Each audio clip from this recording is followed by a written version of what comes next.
Welcome to RTF Sports Talk with your host, as always, Matthew Lyle, riding the solo train with Billy, Grant Hefe Hatten. How are we doing today, Billy? Oh, Mike, Buck Nasty, the 14th to be happy today. It's not that cold today in sunny El Paso. It's starting to get springtime. Yeah, spring in January. That is a place to live. For now, sure. It's not that cold here either. It feels more like a March instead of a January. Yeah, exactly. I don't know if this is a sign of things to come or if this is Mother Nature just taking that good last-minute snooze before coming and hitting us with about 1.5 feet of snow here in February. So, well, I know in El Paso, this is definitely Mother Nature doing her thing for sure. It's not going to get much colder now. The cold months for here is definitely behind us. Well, so when you live where I live, where an area that can be hit with extreme weather but typically doesn't, everyone wants to be the one to predict that it's going to be the worst. So every year for about the last 15 years that I can remember, it's going to be about the worst winter, they say. First off, who is they? And second off, the same people. You're just saying that. You're just saying, it's like the same people that say Tom Brady's going to hit the cliff. It's the same people that ironically said Clemson is going to be elite. It's if you say it enough times, it's going to happen. You're eventually going to get it right.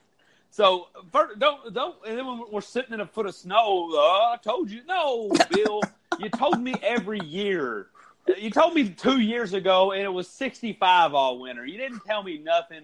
You had to be right saying. 1 year, right? Which if I was a weather person, and I don't care, and I don't want to bring down all their years of college and learning, but if I was a weather person, every day I would just say it's going to rain, and when it didn't rain, you'd be like, "Hey, the weather guy was wrong. This is awesome." Because if you ever get it wrong in the other way, if you say, we're supposed to be sunny and beautiful, and it rains, you are hated. For sure. If I was the weather person, every day, foot of rain, foot of snow, whatever. And then when it does it, you're going to be like, I like that guy. So. You can do that in Florida. It rains almost every day in Florida. The weather people, I don't even think they even care to even know whether or not it's going to rain or not. They just say it's going to rain. They don't even mention it. It's like when the sun comes up. You just already know it's going to happen. Let's just talk about the weather outside of the rain. That's exactly how it is. All right, so anybody who knows sports knows last night was the college football national championship game. Undefeated Alabama, undefeated Clemson, head-to-head, Chapter 4, whatever you wanted to call it. It really wasn't. The final score was not close. 44-16. Billy, let's have it. What's the takeaway? Just first off, I want to say Nick Saban got out coached yesterday.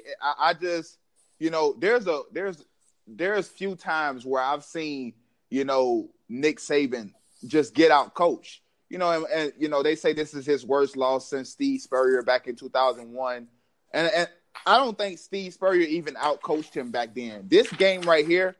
This was one of the worst games I've seen Nick Saban coach. The fake field goal on 4th and 6 when it looked like Clemson was ready for it. I mean, they wasn't even rushing the kick. They built a wall right at the first down marker. So they was already anticipating that this was going to happen. They still did it anyways. They showed the graphic what a holder. He didn't even know whether or not they were going to do it or not. He looking to the sideline. He's like, are we going to do it or are we not going to do it? And they still did it. That field goal right there could have potentially cut that lead down to 37-22, and it would have just been a 15-point game. But instead, Nick Saban goes for it. And then the other 4th down where he ran it with Tua, I was completely lost for words on that one. But I came on here and I've been saying it all year about Clemson. This team is legit. This team is for real. When they first made that switch to Trevor Lawrence, I didn't like it, but it's not because I didn't think Trevor Lawrence was better than Kelly Bryant. Because if you watch this kid in the spring, you will realize that that Trevor Lawrence was the real deal. And he probably should have already been the starter from the get-go. But that Clemson team is for real. That D-line is for real. They got pressure on Tua, and Tua did exactly what he's been doing all year, and that's taking chances. I didn't necessarily think Tua had a bad game, but in that game, they probably might have should have went to Jalen a little bit sooner just to get somebody fresh in there. It seemed like Tua at one point was over his head. Now, he did throw the 2 interceptions, and, the first one was just a good play by the DB. You have to get a DB credit on that one. The second one, I just don't know what he was doing, but that's been his MO. And you could tell at one point they were mentally defeated. They were done, and you could tell that they were getting smacked all game. Kudos to Clemson. Kudos to Dabo Swinney. I said this 8-9 years ago when my brother was going to Florida State. We should have hired Dabo Swinney instead of Jimbo Fisher. Now look what Dabo's doing. He done built he's starting to build a dynasty at Clemson. 2 national championships in 3 years. Been to the college football playoffs every year, but the first one, but the first year that we did it, and now they're reaping the benefits. Kudos to Clemson. Kudos to Dabo Swinney. My one thing, where's all these guys that like to make excuses for the SEC? The ones that say, well, they didn't want to be in this game because it wasn't a championship game. I don't think you will have that excuse today. Kudos to Clemson. They played a good game. Now Bama back to the drawing board, but they still got Tua, and they're going to be fine next year. But that game wasn't close last night. So, I actually didn't go to bed about 2 or 3 in the morning because I was actually having this same conversation to myself. The one guy one time who joked that I rehearse in the shower or in the mirror, or whatever he said. It was just me trying to collect my thoughts because it was so much taken in last night. There was so much going on in that game. And so my brain is really racing in 1,000 directions with this. To a couple things you said, out-coached, yeah, you have to say that. I wondered if Nick Saban was okay. And not saying anything to do with the game, but how many games have we seen Nick Saban not verbally assault one of his assistants? He didn't get mad over anything. I said that last night, too, on the phone with my friend. I told him false starts, holding, bad play calls, bad execution at time, throughout the whole game. He just shook his head. I'm all for whatever coaching style. I'm not saying that you have to be that type of coach that screams at everybody, but that's kind of been who Nick Saban is. So for him in the biggest game of the season, definitely, maybe even one of the biggest ones of the last couple of years, he's just over there. So, I'm not making excuses at all. I've just thought that was very interesting that at no point, at least from what the camera showed, and maybe ESPN didn't want to promote it, he didn't yell at nobody. He didn't even yell at Tua. He didn't yell at the assistant. The fake field goal, that'd be very interesting, and we'll never know the truth.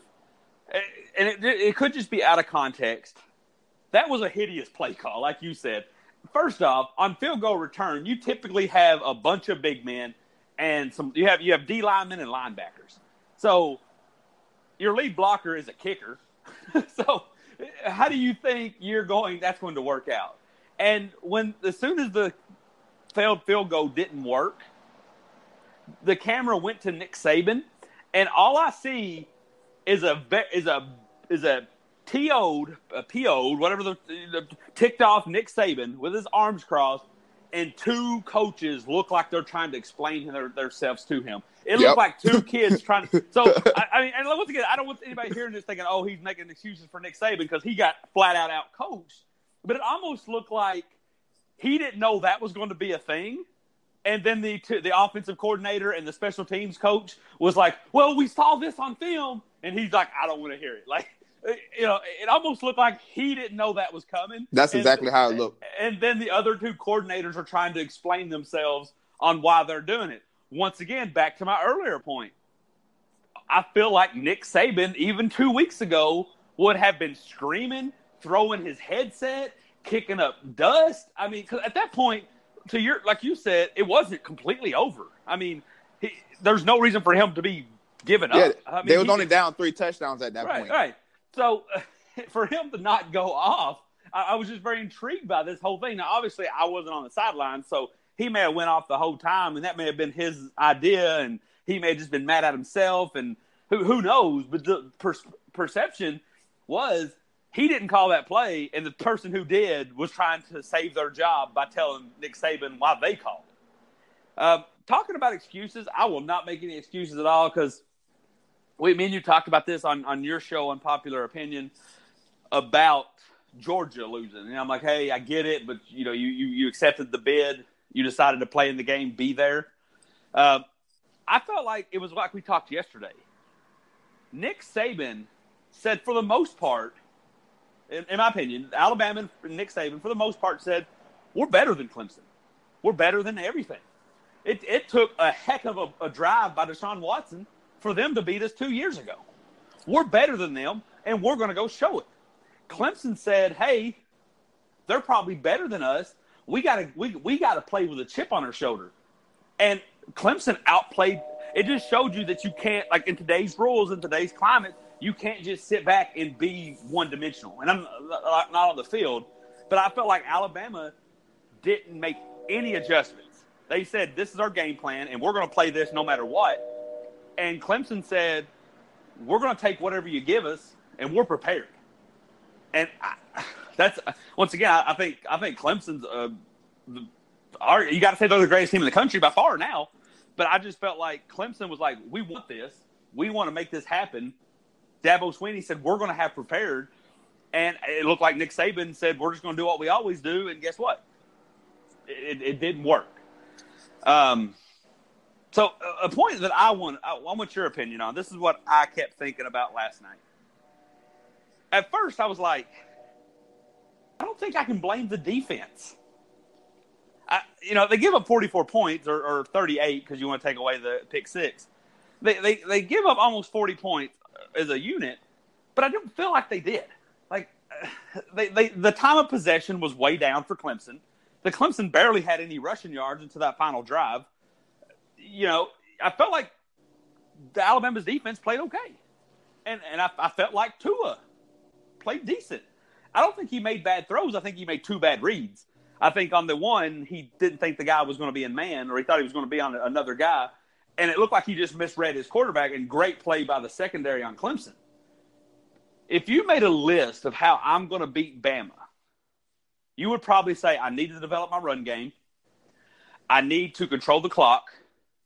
I need to make sure Tua doesn't throw very far. Between the 20s, I think Tua played great. Like every time, it felt like Tua was throwing a 40-yard pass right down the middle. Boom. But as soon as they got in the red zone, Clemson said, nuh-uh. And I think that's why I'm so impressed by Clemson. Clemson let Alabama do what they do. You've said it time and time on these shows, Billy. Alabama's secondary is their weakness. So Trevor Lawrence knew Bama was going to be blitzing with everybody they had.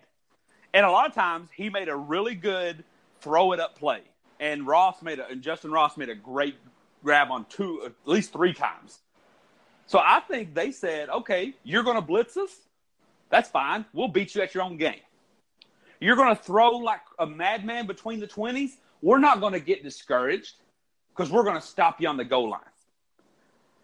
And I think that's why I'm sure if you're listening to this, you're like, man, he's making a lot of defenses for Alabama. I'm really not. I'm just trying to set up how great Clemson played. Clemson didn't catch Tua playing kind of injured and kind of shaken up like Georgia did, and maybe that was Georgia's defense. Clemson said, we're going to let you sling it to Judy and Smith and your tight end. We're going to let you do all that. But when you get down here in the red zone, you're not getting in. And that was the difference maker. Because, like to your point, that field goal, if they would have scored on the times they were inside the 10-yard line, they would have won. As silly as that sounds. If they would have scored every time they was in the 10-yard line, they would have won this game.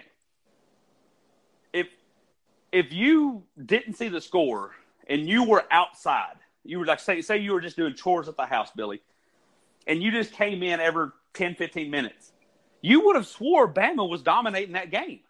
Because every time I looked up, Bama was on the 10-yard line. Every time I looked up, Clemson had a 3rd and 13. But, man, Clemson came ready to play. And I'm just incredibly impressed by it. I think they let Bama play their game and then said, we're gonna strike when we're at our best. And look, I mean, it's one thing to beat Bama when Tua's hobbled and they don't really get things going. But to have Tua put up great numbers and you still beat Bama by almost 30, I'm just impressed with Clemson. I mean, and we've talked about it. They're good, but just to be that good, just to turn them away that much, I'm just impressed. Yeah, I mean, you have to be impressed of what Clemson did, because the ACC, they get this thing that they're soft and they're weak and they can't play.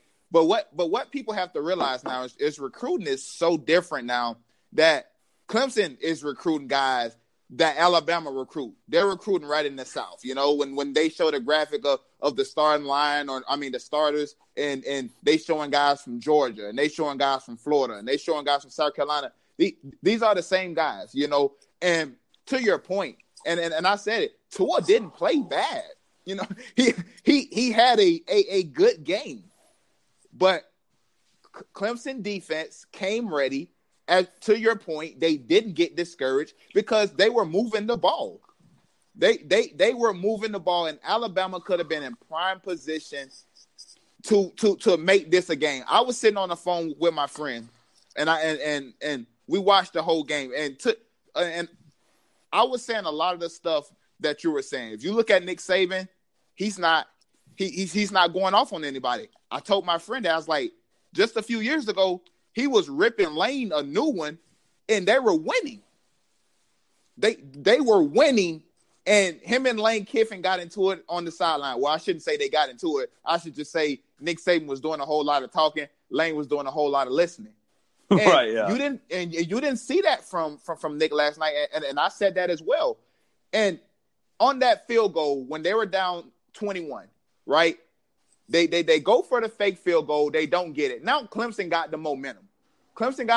What did they do on the second play of that drive? They go right at Savion Smith, which, I mean, I hope he's okay. I hope he didn't sustain a bad injury. But he falls down on the route, and they score right away. Who knows what happens if you kick a field goal and get the points to at least make that an 18-point game? Right. Who knows? And then that next drive, that's when Alabama go right back down, and they go for it on fourth down again, and they miss it. Well, that probably could have been another field goal. Now you're only down 2 scores, and now you're about to make this a game. I just thought a lot of stuff by Nick Saban cost them that game because, to your point, the defense and the offense, they played well. You only had 2 turnovers, which was turnovers by Tua, and those were early. They could have overcame that. Mm-hmm. So kudos to Clemson, man. But I thought the Alabama players played well. 139 yards by Judy, 65 by Devontae Smith, Irv Smith 43, Waddle 25. Right. That's about what they do. Jacobs and the Harris boys, they did pretty well. 6 yards per carry, 5 yards per carry, 4 yards per carry. Clemson just played a masterpiece last night, and that's where I give most of the props. You got to give it to the whole organization, the coaches, the players, the water boys, everybody, because and unless you were just in denial or you really had faith in Clemson, up until 12 minutes in the fourth quarter, you really wasn't willing to turn that game off because there was several times. Obviously, when it came back to half, I said, "Oh, Bama can still get this easily." And then even when they went up, because Clemson went up 21, and then Bama, I think Clemson went up with 5 minutes in the third quarter. 2 minutes later, they're on their 10-yard line. Yep. They don't get in the end zone. They turn it over on fourth down. Oh, you're like, okay, this is over. Clemson then goes up 28. 30 seconds. You still think they got a chance. 30 seconds later, they're on their 40. Yeah. So, I mean, and so at any time, I could still see I was like, don't let this happen. Don't let Tua hit a 50. And honestly, this is where I got to give all the props to Clemson. I felt like so many teams in this country, let's see, there's 120 teams in Division I or FBS. One's Bama, one's Clemson. So 118 teams. When Judy has you beat like he did, you let him go because you're discouraged. They tripped him up. If Judy scores, yes, that was a big play. If Judy scores on the last play of the third quarter and it's 21 points with 15 minutes to go, doubt starts creeping in everywhere. The old doubt, because he scored on a similar play in the first quarter on the post and goal. You know, where he had him beat, and he just missed the tackle, and Judy just walked in the end zone. And so props to the defense, because that's what they did. They said, okay, you're going to throw a 50-yard bomb on me. That's fine, but we're going to trip him up because I don't think you can score in the 10. Most defense, every other defense in the country, except for the two teams playing last night, is discouraged and letting him go and walking back to the sideline with their head hung down. Yep. There was even times I noticed in the third quarter when they had a 28-point lead and a big bomb got completed over the middle, the safety would drop his head, and here would come one of those Clemson leaders, like, perking him up. Like, bro, you got this. And props to the offense. How many – the fact timely. That, how many offenses would have tried to go toe-to-toe with Bama? I mean, you could say Oklahoma last week, but they were down by so much they had to. I'm talking so many offenses in the country. We talked about this with the NFL playoffs. Let's just say Judy would have scored on that last play of the third quarter. It's a 21-point game going to the fourth. They say, oh, crap, here comes Bama. Let's just run this clock out. Run, 3 and out. Run, 3 and out. Run, 3 and out. Next thing you know, it's a 7-point game with 4 minutes. Where's momentum? No. Nick Dabo Sweeney said, we got you. I can just picture it in his old country voice. We got you. We got you back there. We're going to use you. And he did. And props. And I seen something you put in the group chat, and I was on the phone with my friend. I said the same thing. And you put in the chat, you're going to get your quarterback hurt. Yeah. Doing quarterback runs up 30 points. And I was like, why are they running Lawrence? Because if I was Alabama defense, I'll be trying to hurt him right now. Right. And I don't not like actually trying to, but I'd be trying to hit him hard enough. Yeah, where he you know, he's hurt. Look, I didn't understand that at all. All for doing whatever it takes to win. I get that. You know, if the first quarter, if Tom Brady's in the Super Bowl and it's a 4th and 1, a 41-year-old man is going to be your head down. Yeah, yep. But you're up 28. The future of your franchise for the next 3 years is standing right there. And then not only does he run that, it's called. It's called. Yes. That was old Tim Tebow. Give me 2 fullbacks or 2 a few times. He did it 3 straight times. Not even 3 times throughout the whole game. He did it 3 straight times. But hey, up 30. Yeah, that's. But crazy. hey, but props to this man. They not only did they not sack him. I know that especially in the NFL they like to show you this stat. Not only did they not sack him, they couldn't even knock him down. The 2 times I thought easily he could have got a roughing the passer call, but he wouldn't have needed it because it was. He threw touchdowns? Well, yeah, because it was great passes. One of them I don't think was a touchdown, but I think it was still a heck of a catch by Ross. Oh, He just stumbled. No, you're right. It was both touchdowns because one was for number 5 and one was that 74-yarder. Because he stumbled sideways. Higgins caught the one in the touchdown. Yeah. But the first one, I thought for sure was roughing the passer. I was like, oh, he's not getting up. I mean, Ross scored the touchdown, and that's all that they cared about. But then they showed a replay of him, and he got clocked. 6'5", man. He's a big boy. He just stumbled. He got boom, and he was just like stumbling to the side, and he got up. He never fell. He never. Tom McShay said right now he'll be the first quarterback taken. I said it last night when we were talking. Somewhere, John Gruden or somebody's like, how can we be bad enough in 2020 to get this pick? Which may actually make them hold on to Derek Carr for a little while longer. I mean, actually, maybe you trade him, and then maybe you just go with Nate Peterman. Maybe that's the plan. Yeah. That is just the hire plan. Peterman. We just realized this. Everybody said, why did he pick up Nathan Peterman? It's because he wants to either be on the Jake Fromm bus or the Trevor Lawrence bus. He's going to trade Derek Carr for a 3rd-round pick. He's going to go with Nathan Peterman. He's going to go 1-31 over the next 2 years, and he's going to end up with Trevor Lawrence. I'm calling it. All the stupid stuff you're seeing from That's John not Gruden. far-fetched. It's That's not far-fetched. Because let's be real. If any head coach / GM, which is a ridiculous title, if any head coach / GM was going to have the werewolves to do this, it's John Gruden. It's John Gruden because he doesn't care. You fire him, and his job is better than his last. His next job will be because that's just how John Gruden is. He's part owner. Yeah. I know we deviated from the plan, but you ever seen those movies and they say a plan? You're like, that's just stupid enough to work. This is just stupid enough to work. Exactly. So John Gruden, we're on to you, man. But so let's just go where we are, man. First off, let's just say last night, if Clemson and Bama, those two teams, on the same field, played each other 10 times, how many is Clemson winning? I think they at least split 5-5. Really? I think they are that good. Bama is good, and I thought Bama would win this game, but this Clemson team is just as good.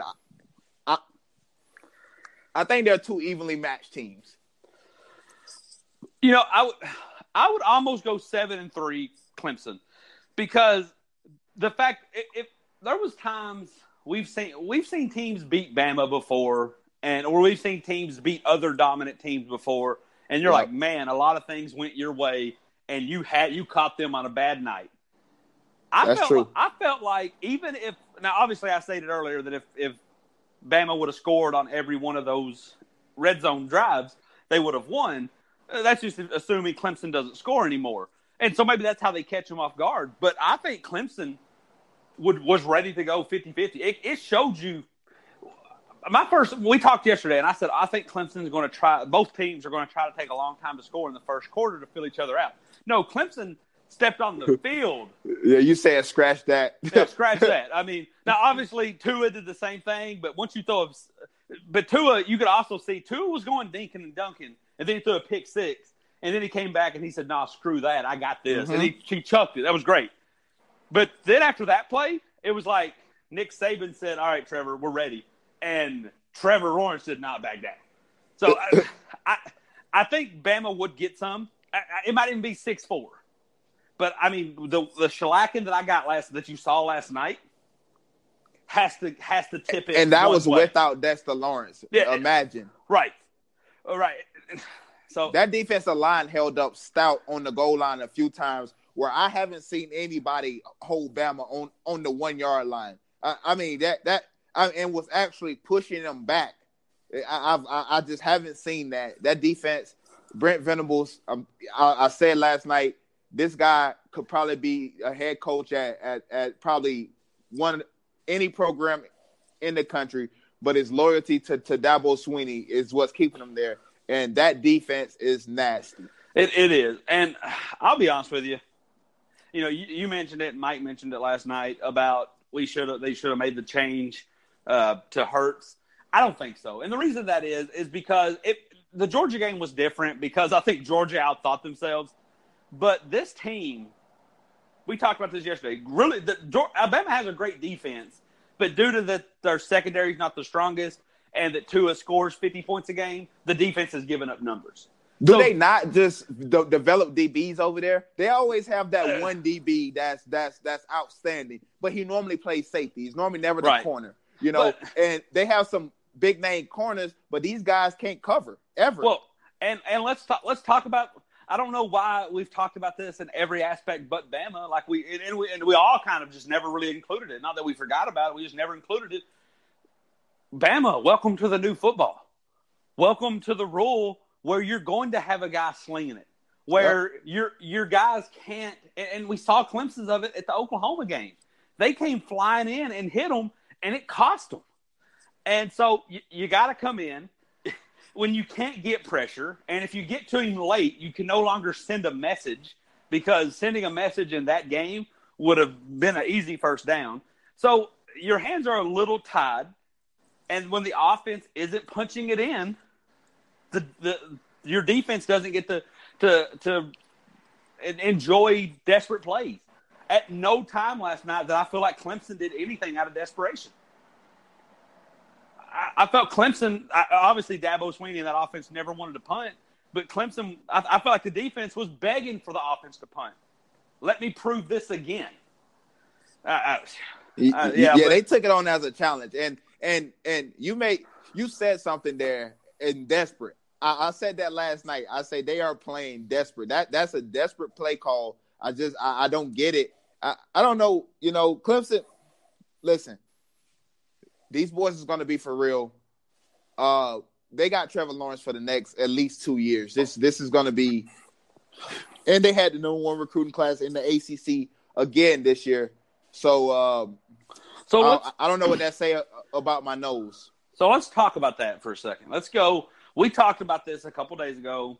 You and Mike both were like, I'm tired of this movie. I'm tired of Clemson Bama Part 4.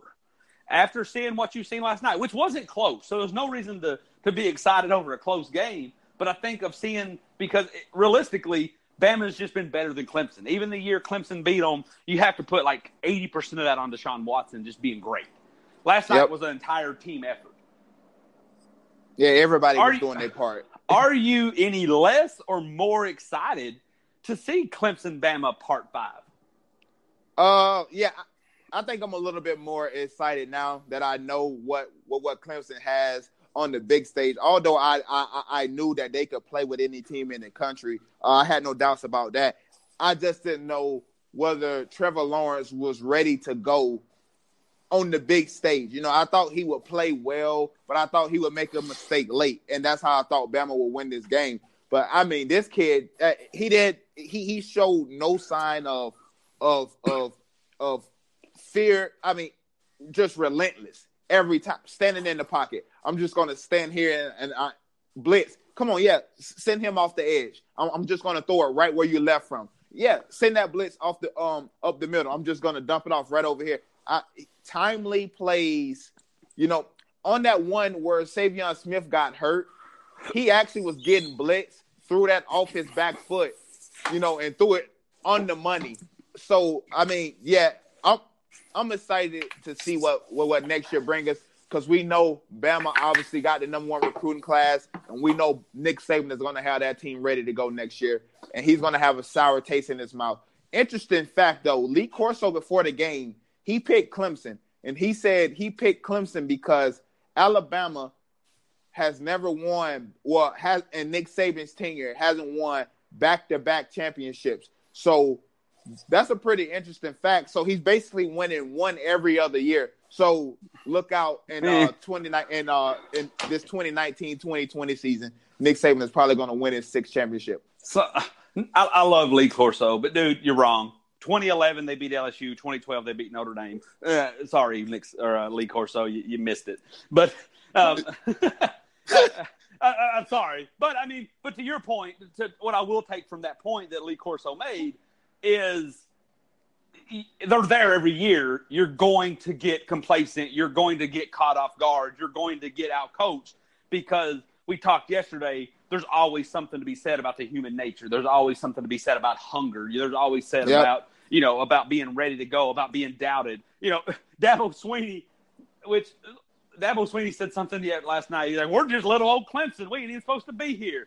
Yeah. That showed me how, even though it was after the game and after they won, that showed me how hungry they was.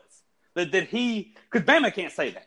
Nope. Bama can never say anything like that. They can never play the underdog role. There are a few teams. Bama could never say that. Kentucky, Duke in basketball can never say that. No matter what, New England Patriots can't say it for probably about 30 years. There's just certain programs that doesn't get that luxury. Even the Lakers, even when they're struggling, no one's ever going to consider them an underdog, because we remember what you did for decades. We remember. Yep. It took atrocity such as Boston to finally say, oh, the Celtics are underdogs, because we kind of forgot what Bill Russell did. But I'm going to say this. Not only am I amped for Part 5, Part 5 is the only option. Part 5 is what we need, because there's 118 other Division I FBS teams. I don't think any of the 118 other ones have what it takes, have the courage, have the you-know-whats to beat Bama on a big stage. Now, Bama might lose a regular season game, but on the big stage. And I don't think there's a Dabo Swinney, which this is why America's ready for Dabo Swinney. And I'll be very interested to see how he goes if a dynasty is developed. I'm talking a true 5-champion dynasty. Nick Saban is hated. And it's hard not to hate him, even if you like him, because he's on TV. He either snaps at reporters, he's snapping about somebody. So I remember what was it, a couple years ago, somebody asked him about the election or something, and he's like, "Oh, that's a thing." Like, come on, dude, I get it. You got a 1,000-hour-a-week job, but stick your head out the window every once in a while. You know, I felt like Nick Saban is always like, "I'm better than you. I don't need to talk to you. Why are you?" And that's why I don't like Nick Saban. But I don't like him. Dabo's always put God, put family first. Hey, we're here to a good time. I love you, kid. Hey, you're my favorite. But, you know, look, I'm not saying Nick Saban probably loves these kids. There's a reason kids keep going to Alabama and staying 3 years and getting yelled at. It's for either for the NFL money or Nick Saban really is a good guy. But to the public eye, he's a jerk. Dabo gets in front of there and he's like, "Oh, shucks, come on down to the church. We're going to win us a national title." And people love that, especially in the South. Especially in his area, Dabo Swinney. So we need almost the angel to the devil. We need the good to the bad. Also, like, you're going to see next year, you're going to see how truly hungry Nick Saban can get. Because he don't get beat like this often. He doesn't get embarrassed like this often. You can write him off. Even Paul Feinbaum was on one of the ESPN shows this morning talking a little negative. I mean, you can tell Paul Feinbaum is broken this morning. His spirit is hurt. He's talking a little desperate out there, talking a little crazy. Nick Saban, we're going to see what Nick Saban has. Because, you know, I don't care what happens next year, you're not catching Nick Saban sleeping. I don't know if there's anybody whose job is safe in that front office after last night. Let's just get that out the way.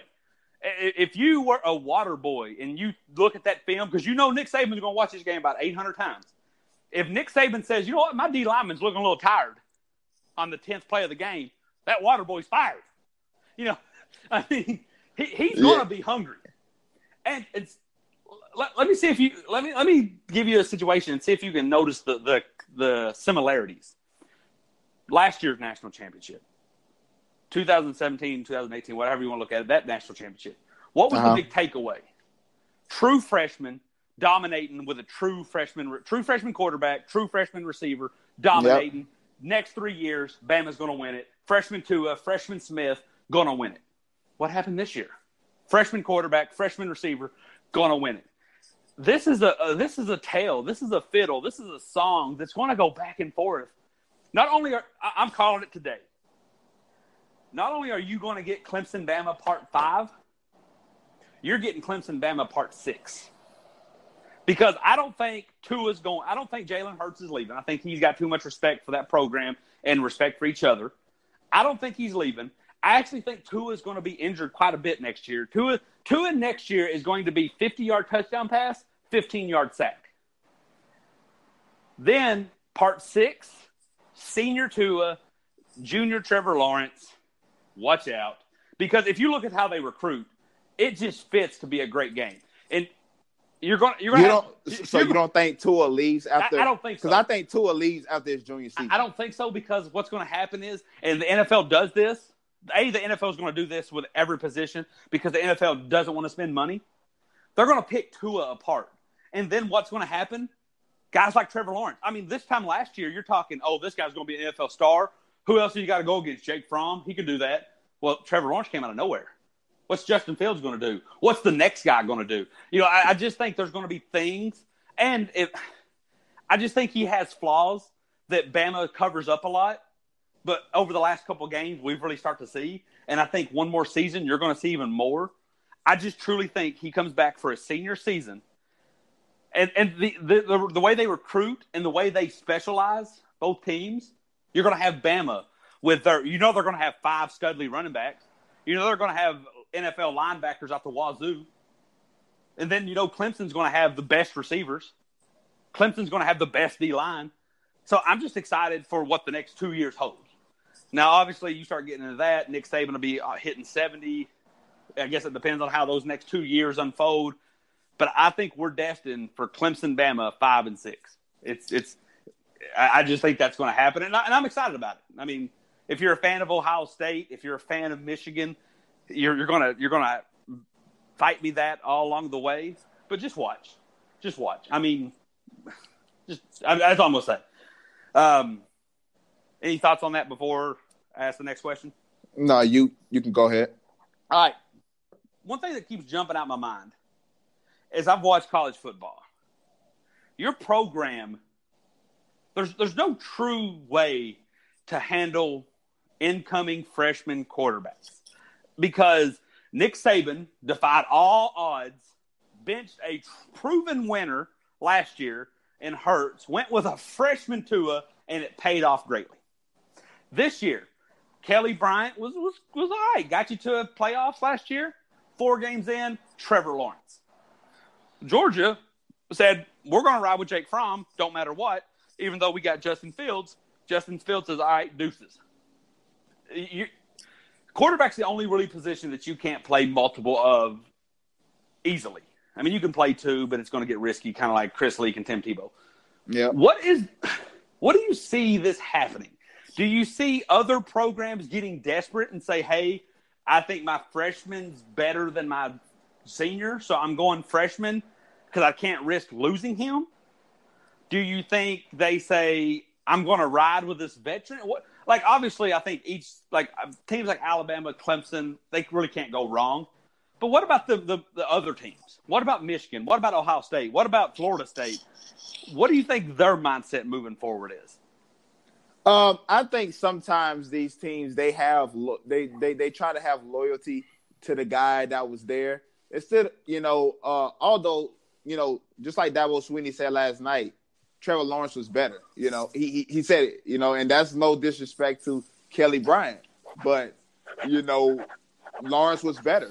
So I think moving forward, you're going to see a lot of coaches willing to make that switch a lot sooner just to say, well, this guy was better. This guy was playing better. The starter, whoever he is, he did this, he did that. Still a good kid, but this guy was better. I think we're going to start seeing a lot of guys do that, not afraid to do the unpopular thing. And let's go with the young guys. And I said last night, these guys come in so ready, man, because all these 7-on-7 camps and these 8-on-8 camps and the Elite 11 that they do with Trent Dilfer and Jordan Palmer, these guys are ready. They study so much film. It's totally different from when I was younger and watching college football. There's so much to do now, and they're literally playing football 12 months out the year now, instead of how it used to be back in the day. So you're going to start seeing this a lot more. Yeah, I think you almost have to say, look, obviously this whole conversation excludes Clemson and Bama because that's locked in. I think coaches nowadays are also so afraid. They have to deal with the public perception. They have to deal with the public outcry that you almost have to go to them with a sacrifice. You almost have to say, you can't fire me, even though we went 6-6. I started a freshman. If example, let's just take Clemson. Let's bring Clemson back in this. And I don't know this will happen, but let me paint a picture. Let's say Kelly Bryant would have been the starter. They have a decent year. The ACC was down, whatever you want to say. They sneak in as the 4 seed. Maybe they don't finish the game against Clemson, whatever. They lose in the playoffs, first round, to Alabama, to Georgia, to whoever in there. Oklahoma. Trevor Lawrence transfers. What's the future of that program looking like now? Obviously, he's got great recruits coming in, but for fans who doesn't follow the recruiting and doesn't have, isn't sure what the 10th grader's doing down the road, to fans who's just like, whoa, you got rid of our freshman and our senior couldn't get it done. So I think you're going to start seeing coaches just say, hey, I'm going with the freshman always, and if we struggle, I got that to lean on. I think you're just going to start seeing that. Because we can't lose these guys. Right, we can't lose these guys. And it's really, I've declared that the next 2 years is going to give you Bama Part 5 and Part 6. But I think after that, college football's progressing. College athletes are. They're becoming more open-minded. I think we're going to start getting to a place where athletes are going to have more of a say-so, more power, whether it be with ability to transfer, ability to earn money off themselves in some way or fashion. You're not going to get to see teams say, I got the number one quarterback of 18, I got the number one quarterback of 19, I got the number one quarterback of 20, and I'm set up for the next 7 years. You're not going to see that anymore. Somebody's going to go to say, hey, I'm going to go to Ohio State. Like, who's the Tate kid at Ohio State? What happens if Justin Fields beats him out? Khalil Tate or whatever his name is. Whatever his name is, Tate. What happens if Justin Fields beats him out? Where's he going? Texas A&M 1 year before Jimbo had the 3 best quarterbacks. They all 3 transferred. That's how Kyler Murray ended up in Oklahoma. Yep. So I'm very excited to see what happens. Now, obviously, you're going to have to loosen up a little bit on these transfers, which me and you think is pro player. I'm all for it. But I think you're going to have to go with freshmen, which means seniors are going to start to trickle everywhere. When you go with a sophomore over a true freshman, that true freshman's going to go elsewhere. I think it's going to be interesting, especially in college football. Yeah, all you need is one good year to shine, man. Absolutely, and you on Todd McShay's big board. That and 7 rounds lends itself to a lot of flexibility. Yeah, you go somewhere. I'm excited. Like I said, I just need them to loosen up that grip on the transfer because I don't want to forget about a guy for a year. But then again, it's kind of a nice surprise when you're like, why does that name sound so familiar? And you're like, oh, crap. Like Cam Newton. I mean, he went through a lot more than just transfer. But I remember what little hype there was. Cam Newton backing up Tebow. They're going to be the next duo. And then he's winning a national champion at Auburn 3 years later. I'm excited for things like that. But one thing to your point, Billy, and I want to take this, and I think people need to learn this in life. We talked about this a lot yesterday, that every young generation comes in and says, I'm the greatest, you need me, and the older generation rolls their eyes. Be careful rolling your eyes. Life and in sports, the young generation is here to compete. The young generation is here. There's no more, oh, you're just a freshman, know your place. Trevor Lawrence showed you that last night. There's no more, you're just a rookie, earn your stripes. Baker Mayfield showed you that. There's not that time anymore. I mean, so I think maybe we'll get better football, better sports, because guys know, oh, he's just a freshman, I'm a junior, he's got to earn his stripes. No, he might come in with the intention to replace you. So, and the same thing happened in life. That little fella, that teenage kid telling you, oh, I'm better than you. He may not be better than you, but don't write him off. His ability to do tech, electronics, and social media is going to be a lot more important than your ability to change the oil. I'm just saying, I hate to sound like the jerk, but generation whatever, your ability to change the oil and rotate the tires is not as important as this guy's ability to create a video game or an app. I'm just going to be honest with you. I'm just going to be honest. So we could have a whole other conversation on that. Let's go to not Baker Mayfield. Let's go to Dabo Swinney. You mentioned it. Kid's got a dynasty going in Clemson. But he did play at Bama. He started his coaching gig at Bama. In 2 years, let's just say over the next 2 years, Bama and Clemson split. Bama wins the next one, Clemson wins the one after that. Nick Saban leaves. What is the percent in interest from Dabo going to the dynasty he's built in Clemson to the big machine running in Alabama? What do you think your thoughts on that are? Oh, man. That's a tough one because Dabo Swinney is a small-time guy, so a program like Clemson fits him. Like it's like who he is. But it's something special, and it's something to him about Alabama. Mm-hmm. So I can very well see maybe like a 70% chance that he takes that leap and go to Alabama. We talk about guys all the time taking their dream job. I always wanted to coach here, and they leave whatever they got to go coach there. and I can very well see that being Dabo Swinney, because that's probably his dream job. He probably grew up wanting to be the head coach of Alabama, so I give it about a 70%. It's true. So, and to everybody saying, well, why would he go and face the pressure? Because Nick Saban's getting lashed by the Alabama fans right now. You know, he's getting his fair share of hate right now.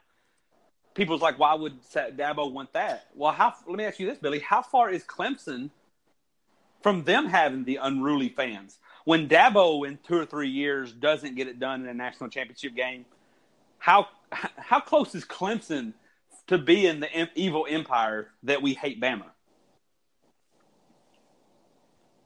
Yep. Do you think? I mean, what do you think needs to happen? I didn't hear the question.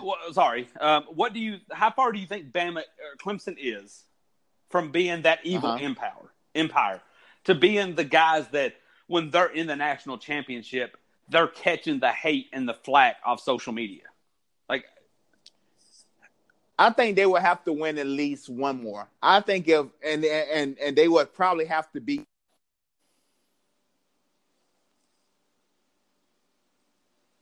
People in sports, they don't like to see dominant.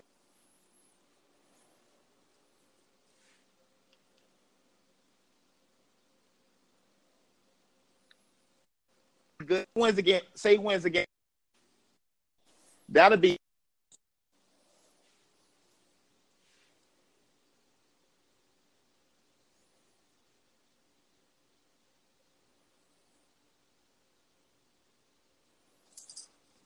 Billy, I think we lost you.